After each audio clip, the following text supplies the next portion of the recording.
Hello everybody, this is Blade Cross EXE, and welcome back to Fate Grand Order's 2019 Christmas event. Or more accurately, the 2019 Christmas rerun. Yeah, last year I didn't manage to finish it, but this year I'm going to. Because I really want to get Archer Altera as a permanent servant. So, picking up where we left off, Section 6, Dreaming of the Nomadic Life. I saw that we got Berserkers and Assassins here.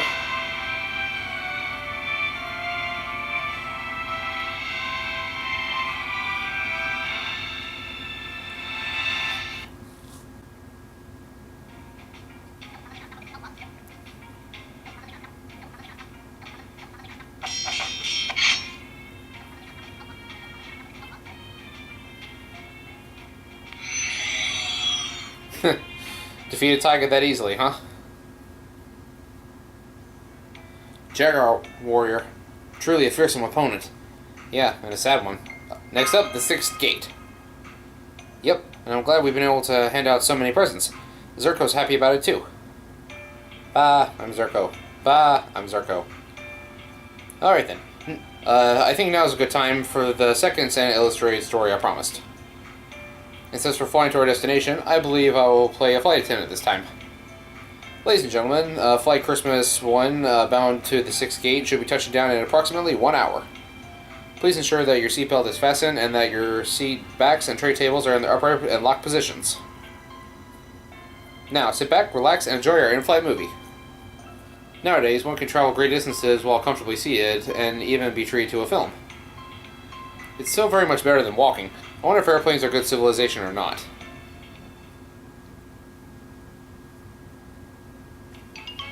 It's time for Gil and Santa's Get to Know Uruk. King of Uruk, I brushed up on the underworld a bit, and there's something that I'd like to ask you. One thing I've learned is that the underworld is home to a god of life. What's that about? Life doesn't seem to be a big part of the underworld. Does this god help grow plants? Oh, a most excellent question, Santa. You are correct.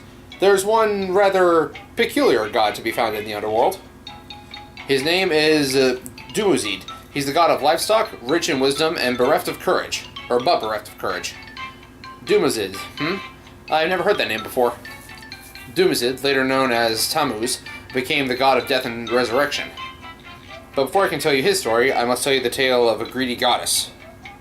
For this man, his great misfortune has the great misfortune of being Ishtar's husband.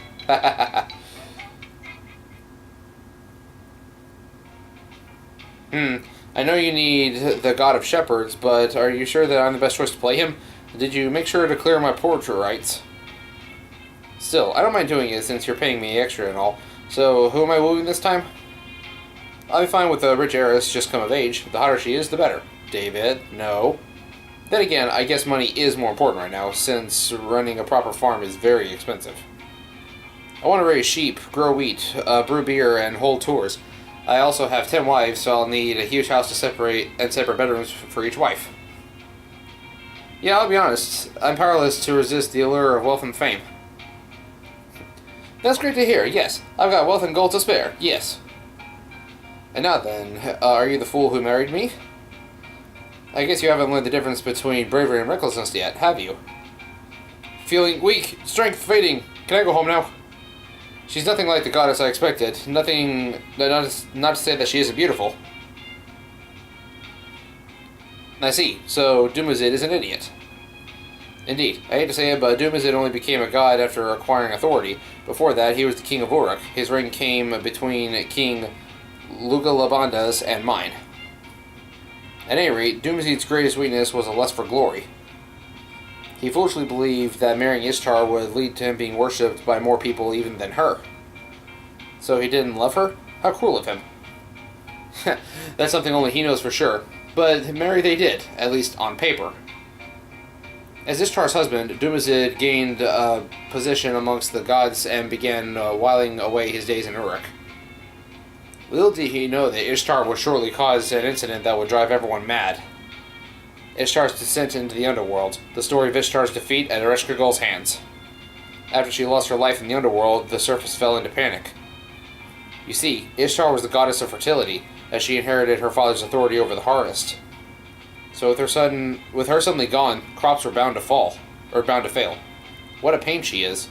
She causes chaos when she's alive, and even dead, she makes no end of trouble. She is, as they say in the human world, the sort we cannot live with, nor without. She's basically a fortune stone too powerful for humans to use. At any rate, the wise god Enki resurrected her body using the grass and water of life. However... Don't mock me. The laws of the underworld are absolute, and any who break them must be punished. Enki is no exception. As the ruler of the underworld, I simply cannot let anyone go between here and the surface as they please. Her body may be restored, but her soul remains under my domain. That is not changing, no matter what sort of gift you may try to apply me with. The only thing I'll accept is another soul in Ishtar's place. Otherwise, the whole balance of the world will be thrown into chaos. Ereshkigal is certainly responsible, isn't she? Why can't Ishtar be more responsible with her own life? Believe it or not, the greedy goddess is responsible, at least in her own way. Part of her acutely feels the weight of responsibility her divinity confers, while another part enjoys it, and yet another respects it. Respects it. Okay. All that aside, Ereshkigal really had no desire to destroy the surface world. If anything, having Ishtar running around the underworld was nothing but a nuisance. So the Queen of Kor set the Queen of Heaven free, though only temporarily. Ishtar wasted no time in making her way to the surface, where she ran hither and thither to find a soul to take her place. But there was no god that could possibly consent to being the prisoner of the underworld, not even for her. Don't tell me she forced a human to take her place. No, she did not. She may be rash and impetuous, but she was still fundamentally good. More importantly, her pride would not permit another to save her life. So until and unless someone gladly volunteered to give her their soul of their own volition, she would never let someone else take her place. Furthermore, her sacred prostitutes were the only ones who were truly willing to trade their lives for hers. And not even Ishtar would willingly sacrifice one of her own servants. Thus, Ishtar resigned herself to her fate and headed back to the underworld, but not before making one final stop at her city, Uruk. There, she saw her husband mourning the loss of his wife. Yahoo! Springtime is here again! Oh, I'm so sad about Ishtar going to the underworld. Go on, everyone. Eat, drink, and be merry. There's never been a better time to celebrate. You're looking at the new patron deity of Uruk. Now I'm the one in charge of all its wealth and riches. It's so sad that she's gone. The only time I felt sadder is when I hit it big in the stock market. That's awful. Indeed, Dumazid was holding triumphal processions every day of the week to celebrate Ishtar's death. Of course, Ishtar was not happy about it, but even the other gods found themselves a bit disgusted. Much as they understood how they felt, they couldn't help but deplore his foolishness and poor taste. You got some nerve, you dimwit! I didn't think that you'd be all broken up about my death, but I sure as hell didn't expect you to make it a national holiday. If that's how you want to play this, then no more Miss Nice Goddess. Godless spirits, here's my substitute right here. Take him. Oh crap, it's the Piper. Ishtar. Wait, no, I did nothing wrong. All I did was take your bank accounts, your pin, and all your worldly possessions for myself. I promise you, I didn't do anything illegal. You must understand this is all very above board. Ereshkigal, please listen to me. I believe I have the right to contest this nomination. But Ereshkigal refused to listen to Dumazid's pleas and accepted him as Ishtar's substitute. Dumazid did everything he could to fight this. His many desperate attempts included begging Utu to turn him into a serpent like his older sister, Geshtinana, and hide, but in the end, he was caught and taken to the underworld. I demand a fair trial. What did I do that was so wrong? Nothing, and that's the problem. Had you just mourned for Ishtar, things may have been different, but why would I waste my time on that? If one patron god dies, another has to take their place as soon as possible, or the economy goes kaput. This isn't over, you know. I'll be back for an appeal. Even if he did bring this on himself, I can't bear to see my little brother like this. Ereshkigal, would you please reconsider? Ishtar may have refused to accept me as her replacement, but I can still take my brother's place. If the cosmic scales require a soul for a soul, can't you just let me stay in the underworld instead? Guess Chinana, I can't believe you'd go so far just to help that worthless good-for-nothing... Very well. Out of respect for your devotion, I will give Dumazid the same sentence I gave Nergal. If he is willing to leave half of his authority here, I will permit you to take your brother's place for half of every year. If Ereshkigal relaxes the underworld's laws that were set in place by the old Ananuki deities, then she'll be the one punished for it. She knows that, yet she's willing to show mercy. Never mind how hard it must be for her, being saddened with the underworld all by herself. You have my deepest thanks, Ereshkigal.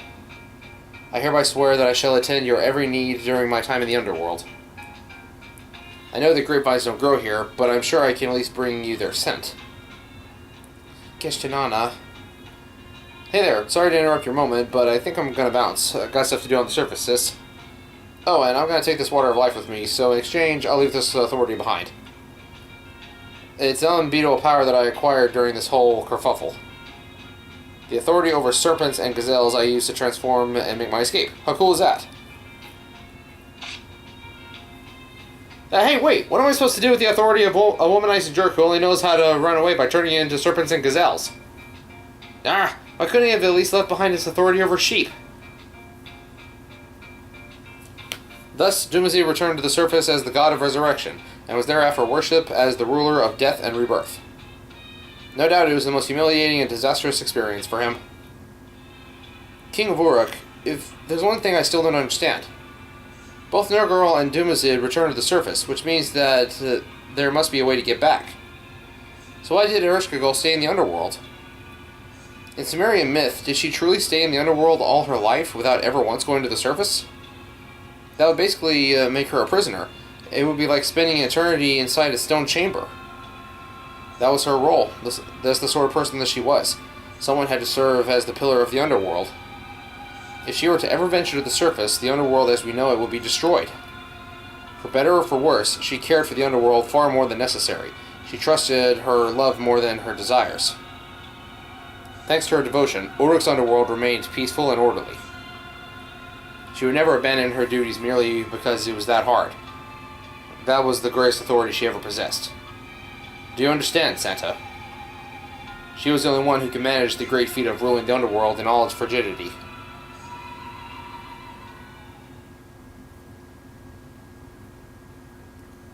And that concludes our in-flight movie and Santa's second illustrated story. I hope you enjoyed it. That makes even less sense now. I see. I'm sorry my story wasn't clearer. I was afraid this might happen. I must have inadvertently polished it too much and taken it to the realm of high literature. No, I understood it just fine. It's just, why? Good question. Even in Sumerian myth, Ereshkigal doesn't seem like a bad god at all. And there's no reason why she would do this. You know, that's a good point. Ereshkigal doesn't have any reason to do this.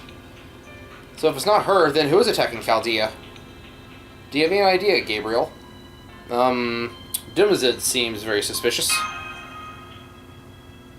Oh yes, Dumazid is part of this too, but he wouldn't do anything unless there was something in it for him. Ah, Master, down there. There's another servant of the same type as me in front of the 6th gate. Merlin. Good evening, my fellow underworld travelers. I've been touring this place by myself and just happened to get here first. You can call me Mr. Sheep. Is that you, Merle? Oh great, this isn't shady at all. You really are the same type as me, but why are you wandering here alone? Who are you? Didn't I tell you? I'm touring this place. I'm not all associated with the underworld, and I'm not your enemy. Sometimes I just like to toss out the odd spoiler too. After all, I'm not on Nergal's side either. Nergal is the one attacking your base and holding Ereshkigal prisoner. Well, more accurately, it's less him and more the malice he left behind in the underworld. Now that the gods have left Mesopotamia, they can't materialize unless humans explicitly summon them. I swear, I can't tell if he's just that resilient or if he's hellbent, no pun intended, on holding a grudge. Usually, he wouldn't amount more than a pile of residual thoughts wandering around the underworld, but with Ereshkigal weakened, I suppose he decided to bet it all on one last move. He's trying to steal Ereshkigal's rulership over the underworld and reign supreme as a god once again. The age of Nergal, the god of the sun, is long over, but Nergal, god of the underworld, maybe not. Unlike Mesopotamia, the underworld is still alive and kicking, so to speak, So if he can become its god, he can take over the place. Easy with the spoilers.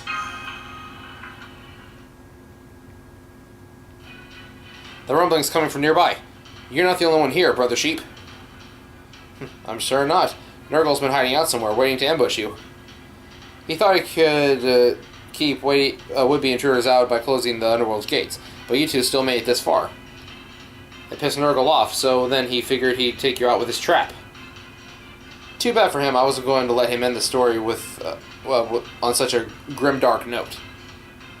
Who wants to see a Christmas story where Santa Claus never shows up? I certainly don't. Cursed incubus! How dare you interfere! As if Santa Claus wasn't bad enough. How did you learn of my plan? It should be impossible for anyone on the outside of the abyss to know what transpires here. Oh, that? Trade secret. Let's just say that I know more little birdies than you might think. You really let your greed get the better of you this time, Nurgle. Even if you do become king of the underworld, what do you think's going to happen? Are you really that ticked off about losing to a girl? If you only bide your time and wait for a risk goal to fade away, then there would be no one leaking your secret plans. What do you know, you uncouth peeping nightmare?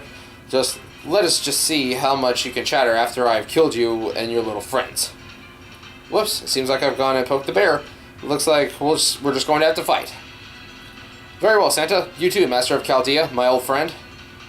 If we want to celebrate Christmas, then we'll have to beat this evil ghost of not Christmas past first. Just keep those heels coming.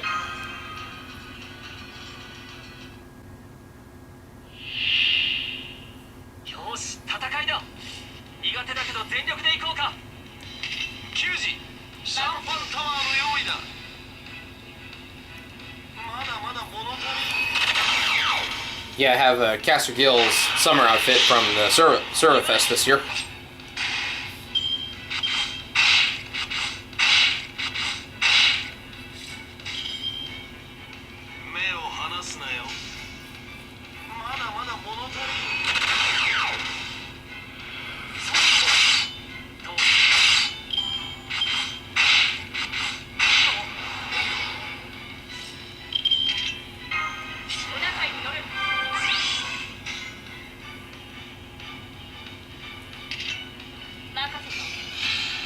Alright. Take him out.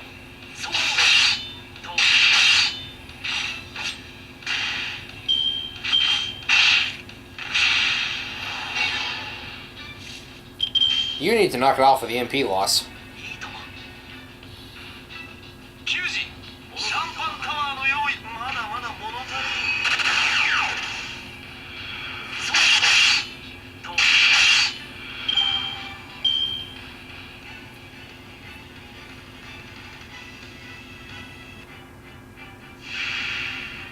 Oh, it's a Ghost of Darius.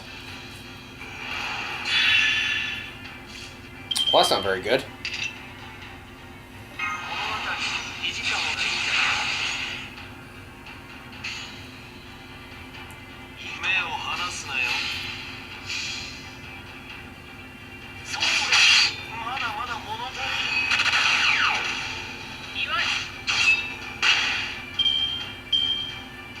Oh, he can still use the no Phantasm even though he's a shadow?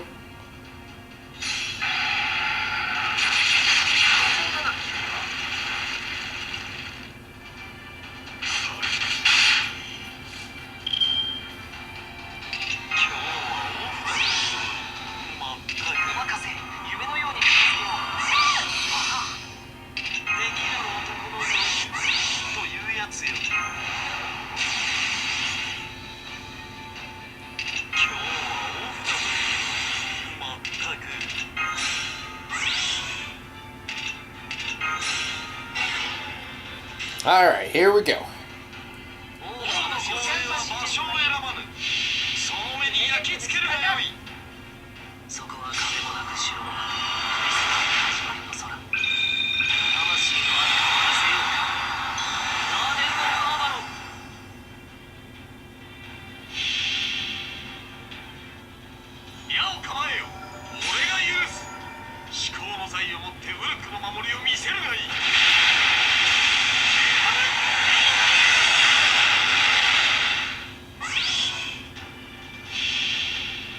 Not really a lot of damage on that one.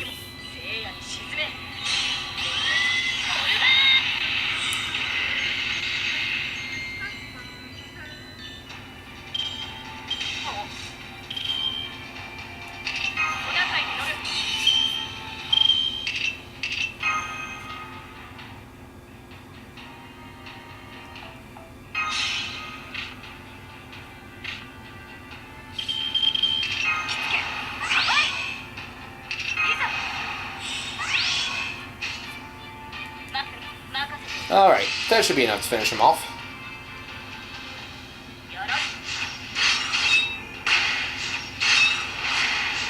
There we go.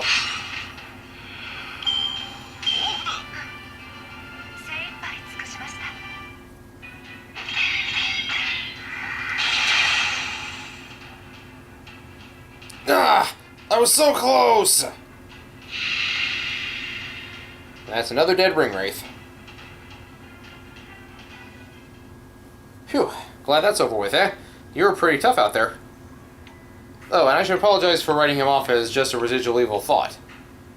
I was shocked he had such a grudge that he was still surviving on thousands of years after Ereshkigal kicked his butt. Man, I hate to get on one of these ancient gods' bad sides. I feel sorry for the souls who have to live with them in the next underworld. I'm grateful for your help, Brother Sheep. And now, could you please explain something to me? Since you just defeated the Mastermind, does this mean that the attack on Chaldea will stop? Nope. After all, Ereshkigal is the one sending the plague there. Didn't you just say that Nurgle did all this? Yes, that's the troublesome part. Just because Nurgle is gone doesn't mean that the plague goes with him. Even as we speak, Ereshkigal is attacking Chaldea from the Abyss in order to kill herself. You see, in order to help you, she broke the oath that she took as a goddess. In consequence, she should have lost her spirit origin and returned to the normal underworld system, but she couldn't do that. It's because there's still humans in Chaldea who remember her, isn't it? Gods die when the faith in them evaporates and there is no one left who remembers them. Ereshkigal tried to comply with her oath and disappeared, but because all the people in Chaldea remember her, and the records of her battle is stored there, she wasn't able to fully do so. So, it isn't that she bears any animosity towards Chaldea. It's just that if she's going to disappear, then she has to make Chaldea disappear too. Why would she do that? I imagine Nurgle must have gotten into her head. Look no further than the fact that she's already finished her ambitions. Ambitions, no. Ablutions? I've never heard that word before. She chose to cut out that part of herself so that she wouldn't be a burden to you. That's the reason she didn't react to seeing you, is because she's not the same goddess that she was back then. You saw her for yourself back at the third gate, right? How did she seem to you?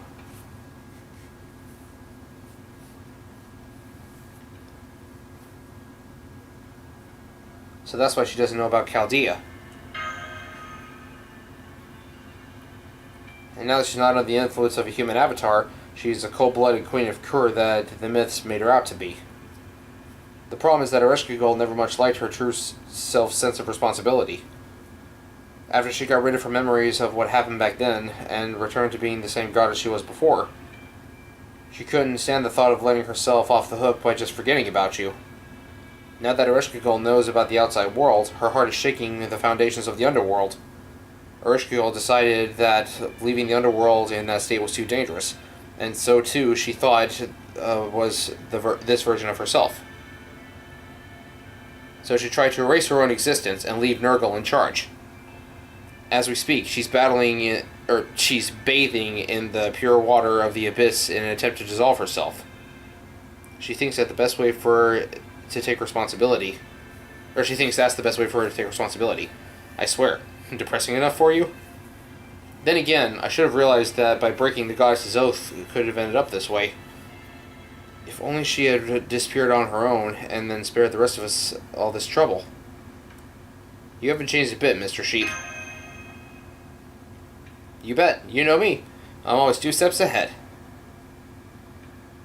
Individual resolve and personal dignity can be nourishing for the soul, but that in and of itself isn't really enough to get me motivated to help out. Which is why this is your call to make, Gabriel.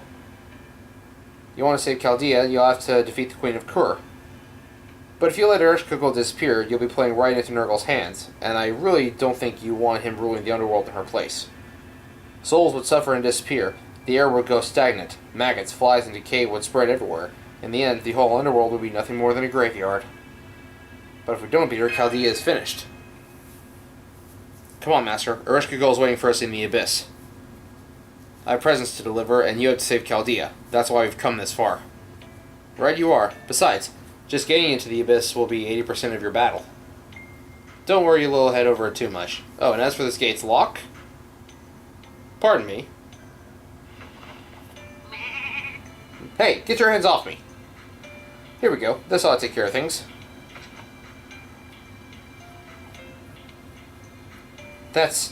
What is that? I guess you could say it's a dream that a different you have wished for. I burned a ton of calories to make it this far, after all. It's only fair that I leave with something rare enough to be worth the trouble.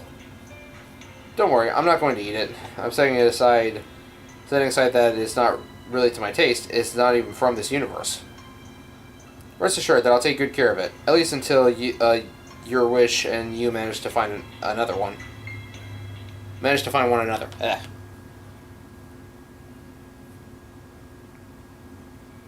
Okay, Santa Claus et al. It looks like this is goodbye. Did you enjoy this? I certainly did. But don't let your guard down. You may be up against what is arguably the most terrifying foe at the 7th gate. Someone who belongs to neither Ereshkigal's side nor the Nurgle side. They are desire incarnate and want nothing more than to beat you into a pulp. It would be safe to call this foe the greatest demon Mesopotamia ever encountered.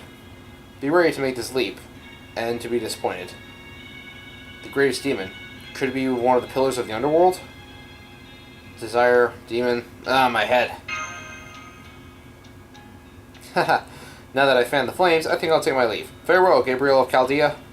Next time, come see me directly. Hopefully, the future will be one that brings hope to the far reaches of the land.